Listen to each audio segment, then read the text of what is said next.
morning and welcome to Dateline New Haven, WNHH FM, your home for community radio. This is the program where every day we look behind the headlines on the stories that make our community tick. Francis Padilla has been making New Haven and Connecticut tick for years, especially when it comes to the fight for universal health care. Francis is president of the Universal Healthcare Foundation of Connecticut.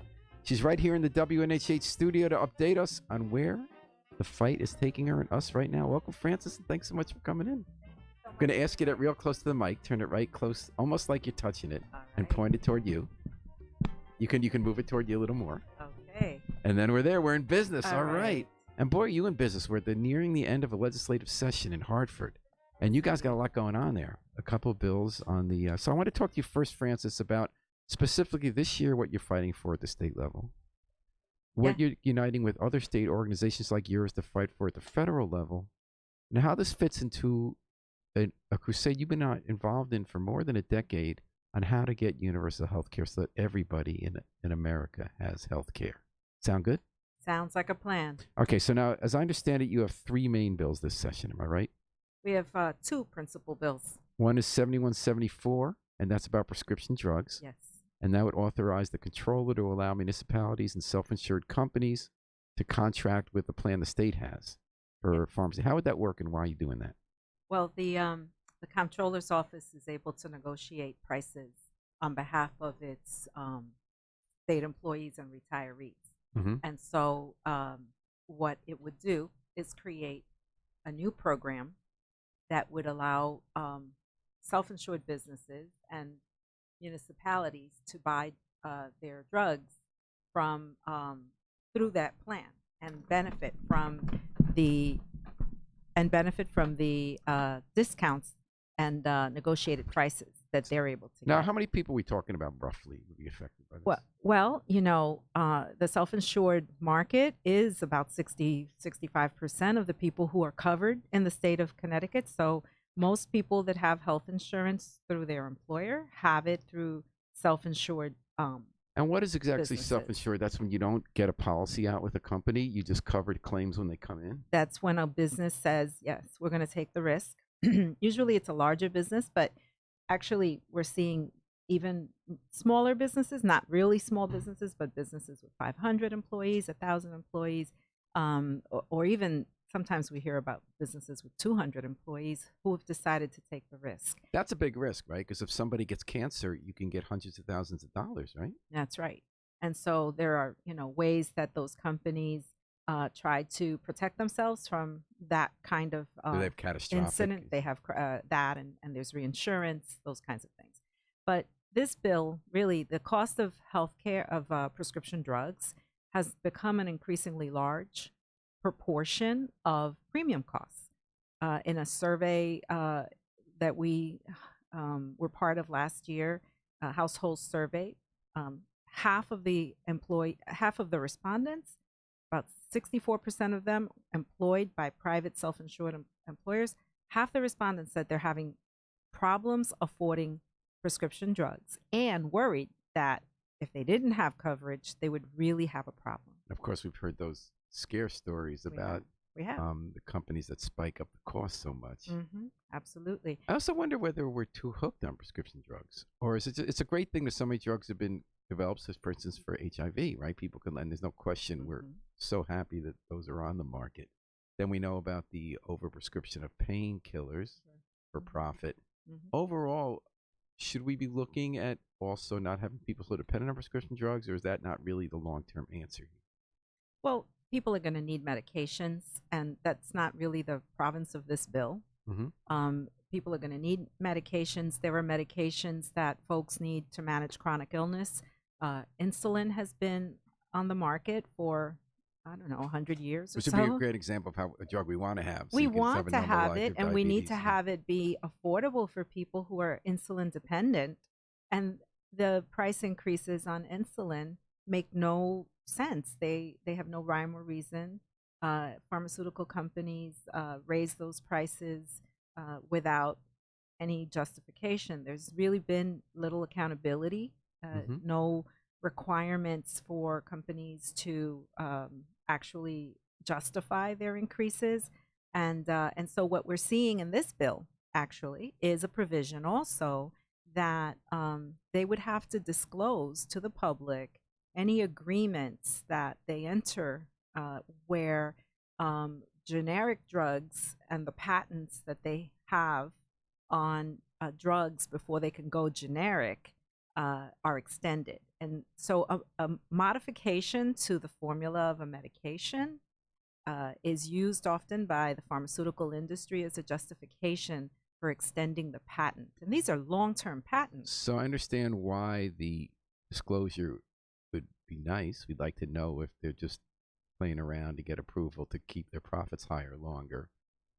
Will the disclosure affect their ability to charge those prices? Is the feeling that sunlight, because remember we thought like exposing people's salaries would help execs get paid less, but in fact they just use the information to get their boards to pay them more by showing what their competitors are getting?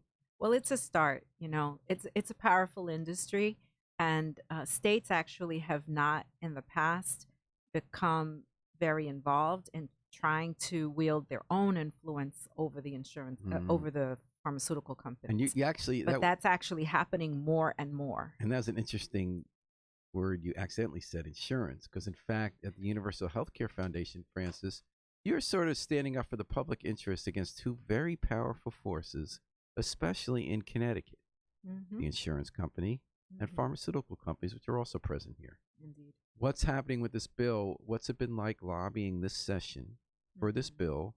Whom have you been up against? What is the argument you're up against? And what are the prospects for succeeding? Well, thank you for the question.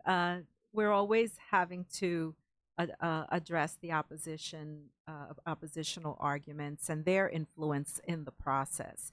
And I like to say that for, the everyday person, the everyday resident of Connecticut doesn't have people lobbying for them. Except you. The way, right. But for whatever we are able to do, for every hour maybe that I spend, the industries spend exponentially much more. And so the arguments on the prescription drug bill are that it would disrupt the market too much for self-insured businesses and municipalities to be able to buy their drugs with the same. Because are they arguing they wouldn't make as much profit? There'd be less of incentive to develop new drugs? Exactly. Bring it on. It always goes on. Bring it goes on. to the profits research and development. Yeah, exactly. Okay. So now, well, just to say, individuals also will be able to have a discount card that they can use.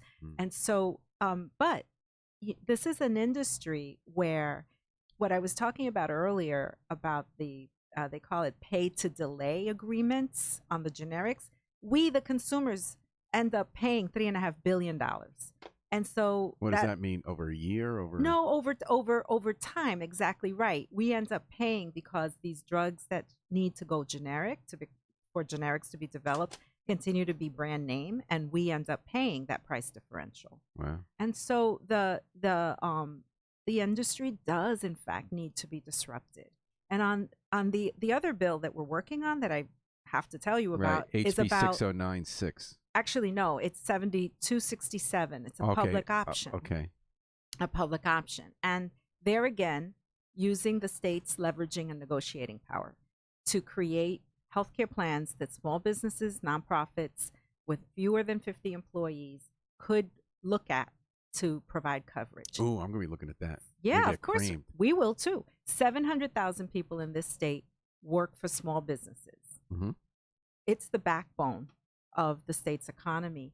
And we, in recent focus groups, business people across party lines, Republicans and Democrats alike, are struggling. It and creams saying, us. We would absolutely have probably several hundred articles more a year in the New Haven Independent if we weren't creamed on our health insurance. So all these businesses say, and we say this too, if we were able to get our healthcare costs under control, we would be able to add another couple of positions on the foundation staff to keep this work going. Businesses have to make choices about adding staff or even about offering the coverage, because once they offer the coverage, increases are double digit. That's what kills us. Unpredictable. There was 12% a few years ago. Exactly.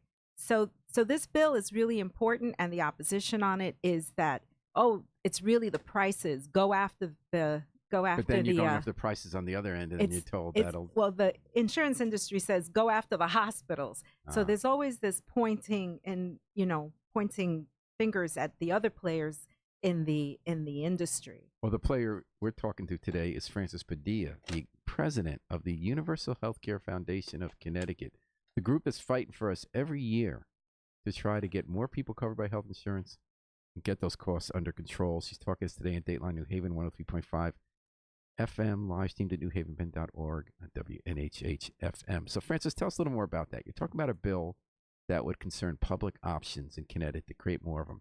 Can you please tell our listeners what a public option is and what this bill would create?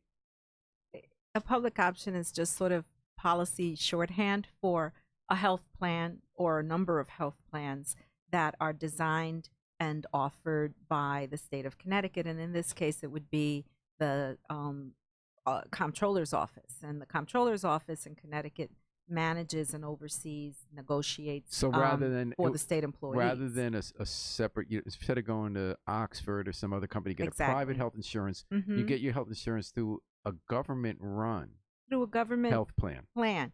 Yes, a government-offered plan, because still the state of Connecticut uses Anthem, for example, as the administrator for its state when the employee government health runs plan. it, I would take it. Do they still have the incentives to deny you coverage and make it hard for you to collect on your claims to drive up the profits if it's a public option? No, because first of all, pre-existing conditions are still the rule under the Affordable Care Act is still in effect, and we in Connecticut actually have it codified in state law too. So we already have one public option, which is Obamacare, right? That's right. It's Access Health CT provides access to health insurance that's offered through private insurers. So it's not really a public option. If you remember, Paul, back in 2010. And that's all for limited people, too. You have to have a certain income requirement. Right. You have to be able to qualify for and you're still getting private insurance. They just have to take you on the plan. And still, which is a good thing. But that's not what you're talking about. Except that the costs keep rising. It has become more and more unaffordable. There are plans offered in Access Health CT that many people who are working and don't have a lot of assets, don't have a lot of money in the bank or anything, really can't afford because they have high deductibles. So what you're talking about created would be and high premiums. Public plans that are not run by a private company, just administered. The government runs it, and you're saying it would cost less to get the insurance. Exactly right. So what's the fate? Is this going to happen? Well, we're optimistic. Oh, good. We're optimistic, but it won't happen on a wing and a prayer. It will only happen if people continue to say. Is it in committee? It is coming out of the insurance committee, going to appropriations. Expected to come out of appropriations next week, and then it has to go to the floor of the House. And what are you hearing from now? Democrats are now in charge of the legislature. Democrats are running the executive branch. Will that matter? Are they telling you they have the votes, or has the insurance industry got its claws on too many Democrats? There's a lot of pressure from the insurance industry. Definitely a lot of pressure. Fear that public plans will be competitors. And God forbid. And so yes, there's a lot of pressure. And what has the Lamont administration told you? The administration is saying that it is concerned about the costs of healthcare to small businesses, and that they want to help small businesses. They need to hear from small businesses, from nonprofits, from individuals that they need affordable, quality healthcare. And again, these public options and the public, you're talking about more than one public option plan where you could be an individual or you could be a small business. Anyone could go through this. Yes. And you don't it'll have to start with small businesses, the way the bill is written. It will start with small businesses and nonprofits with fewer than 50 employees. And then it will work on developing a plan that can be offered to individuals in 2021. When would the first one go in place? The goal is for 2020. Oh, man, we're signing up. Yeah, I hear you. So, but can you? But I'm trying to get at what the math is. What are you really hearing about so far? Do you have enough votes to carry it? Were you you know, short? I know you it need the came out. pressure because it could change at the last minute. It came out of the insurance committee on a party line basis, but it also there's a similar bill. So one of the strategies in the legislative session has been to have multiple bills that address this issue for small businesses, and one of the bills is in the labor committee, and that bill actually got 2 Republican votes as well. So what we've heard, Paul, all along from legislators is that during the campaign in 2018, everywhere they went, they heard from small businesses that they were choking on the costs of healthcare and that it was keeping them from being able to expand their business, to attract qualified employees, keep them, and compete with larger companies who have better benefit packages. Yeah. And every time I go to the Capitol, I hear some legislators saying, "Oh yeah, I was, in such a community, and every door I knocked on, people raised this issue." So you're giving them a chance to make good on promises from last Absolutely. fall. Absolutely. Here's my question I always come back to. Mm-hmm. What public reason is there to have private insurance companies? What benefit is there to anyone in the world to have the existence? I know that's not your fight today, but what benefit is there to anyone in humanity, anywhere, to have the existence of a private insurance company? Well, I think when you look at the international comparisons, the United States really leads the pack on cost and poor health outcomes. Right. We spend more, and fewer we get people worse covered, health outcomes. and they get insurance from companies whose business model is to get as much money as they can from you to give you as little as possible of what they're promising That's you. the fundamental premise. Why are they allowed to exist? Well, I will just simply state, it is capitalism run amok in our state-supported in capitalism. our country. In places like Germany and Belgium, and Australia, they have private insurance companies, but government regulates them. And we have been at the foundation really pushing for healthcare to be thought about as a public good in public policy, and that as such, there is a role for government to regulate. And the challenge we have in Connecticut is that the insurance companies have been, less so today through consolidation and mergers, but they have been considered a stalwart of the business community and of the economy. Although it's a little bit of an outdated idea. It sort of is, because they've moved. Aetna is no longer running. Anthem is headquartered really in Indiana, although they have, they are a major player here in Connecticut. But and there's been so much consolidation. That's part of the problem, both on the insurance side and also on the hospital side. Consolidation, merger, and alliances have really created a monopoly, and there is no choice, no competition. This makes part of the case for publicly offered health plans. Francis Padilla makes that case as the president of the Universal Healthcare Foundation of Connecticut. Thanks for the update today. I just want, before you go, I'd like to get a little sense of the national picture. You're part of a coalition at the Universal Healthcare Foundation with, I believe it's 11 similar groups in the country pushing for fair drug prices in a coalition at the national level. Yes. And there are both attacks on Obamacare to try to either get rid of it or weaken it, and simultaneously a push for Medicare for all or other ideas for universal care.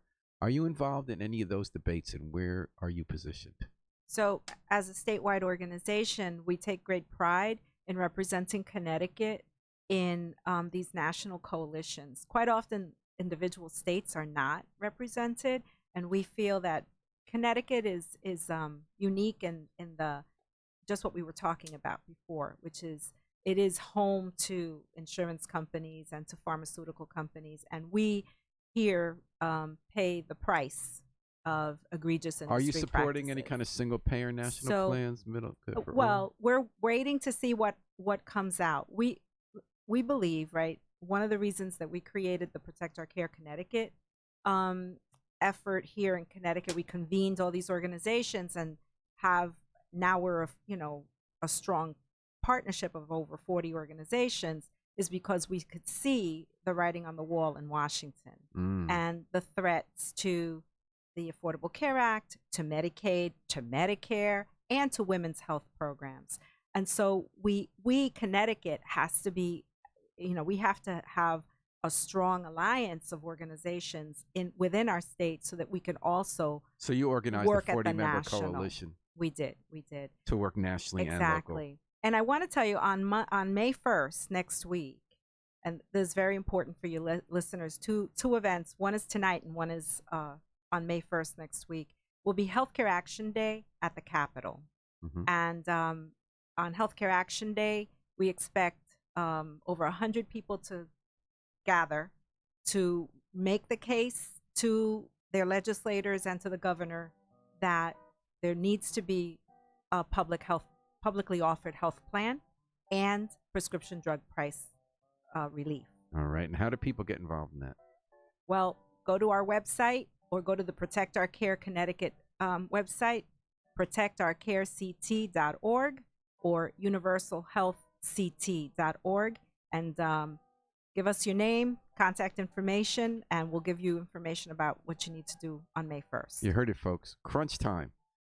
This is the time for those people you voted for last fall to show up or not for getting health care more affordable in Connecticut. Francis Padilla, thank you so much for filling us in. Francis is the president of the Universal Healthcare Foundation and just a longtime person who does great things in New Haven.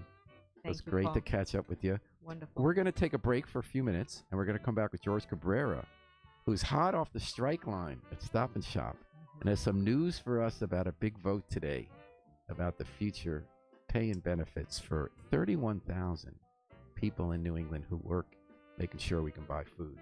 So Good. Take a little break here, and we're going to have the Afro-Semitic Experience performing I Wish I Knew How It Would Feel to Be Free from the group CD, A Plea for Peace. Hold Good tight. to be with you, Paul. Thank you. Thank you, Francis. And we'll be right back with you in 5.